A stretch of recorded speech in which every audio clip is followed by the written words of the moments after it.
Energy Committee. Now she's no longer chairwoman of the Energy Committee, and she couldn't get this across the finish line. So it's not good for Mary. All right, panel, if you stay with us. And developing now several lawmakers in Vermont demanding the termination of Jonathan Gruber's $400,000 contract with their state.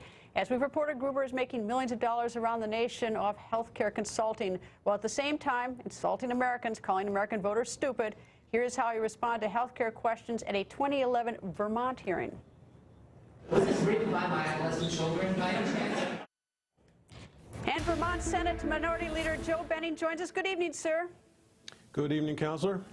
Well, it looks like your state was not left alone. You got a couple insults up there. You're not just stupid, but also your questions are stupid, or at least they're written by adolescents. Well, the adolescent in this particular situation was a former White House policy advisor named John McClowry. So I'm not sure that Mr. Gruber understood that when he was answering those responses.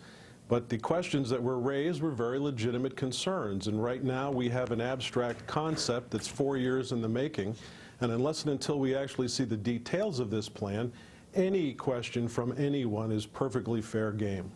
All right, so he's apparently helping your Governor Peter Shumlin set up Green Mountain Care, or your state rather, and he's got to present this report, I think, in January. Is that right? Well, that's what we're told. I'm not going to hold my breath. All right, well, he's gotten paid $400,000 for it. Has that been paid already? As I understand it, it's paid piecemeal over time, so I'm not sure that it's all there yet. And what is sort of, you want that contract broken? I mean, you want to get rid of Gruber, is that right? We actually have a saying here in Vermont that Vermont is what America was, and we demand two things from those who are elected or appointed to official positions. One is transparency, and the other is respect. And when we don't get those things from people, we tend to get a little ornery and respond in kind. And at this point, this man has lost both the respect and the transparency aura that is necessary to advance this size of a piece of social engineering. All right. Well, your governor is opposed as you on this, right? He does. Do you have any support in the rest of your legislature?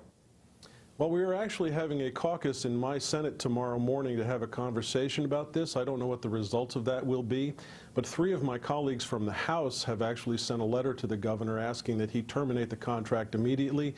One other senator, Senator Kevin Mullen, and I, we have joined publicly to ask that the contract be terminated. Who signed the contract to begin with? Who signs this?